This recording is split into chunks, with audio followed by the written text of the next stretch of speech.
What makes a car a classic? Is it the badge on the grille, the trophies on the mantle, or perhaps the sheer audacity of its engineering?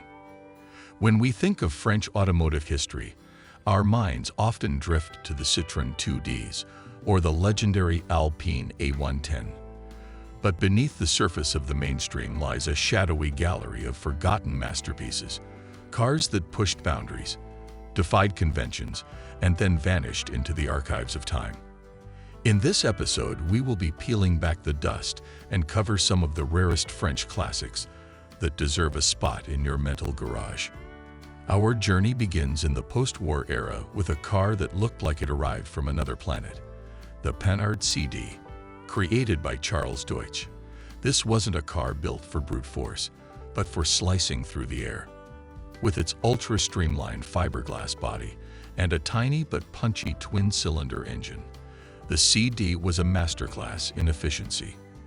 It achieved incredible speeds at Le Mans despite its diminutive displacement, proving that French ingenuity could outmaneuver horsepower with pure physics. Seeing one today is like spotting a teardrop-shaped ghost from a future that never quite arrived. As we move from the track to the grand boulevards, we encounter the Facel Vega Excellence.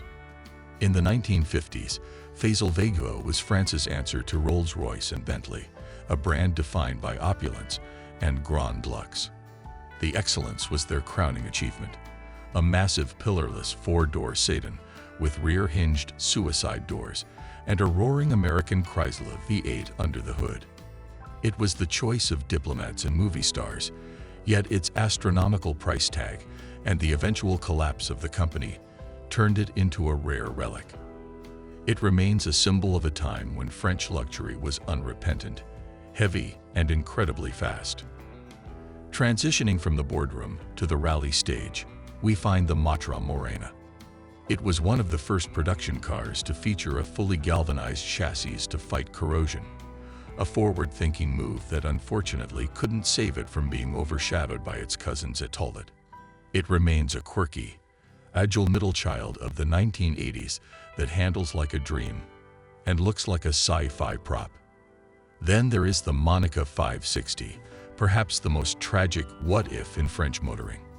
Born from the ambition of Jean Tasteva, the Monaco was intended to be the ultimate high-performance luxury sedan. It featured a plush leather interior, a sleek silhouette reminiscent of an Aston Martin, and a powerful Chrysler V8. It was refined, beautiful, and ready to conquer the world. Just as the 1973 oil crisis hit, production was halted almost as soon as it began, leaving only a handful of these French Jaguars to exist as whispers of what could have been a legendary marque. Finally, we look to the Citroën M35. While the D is famous, the M35 was a laboratory on wheels.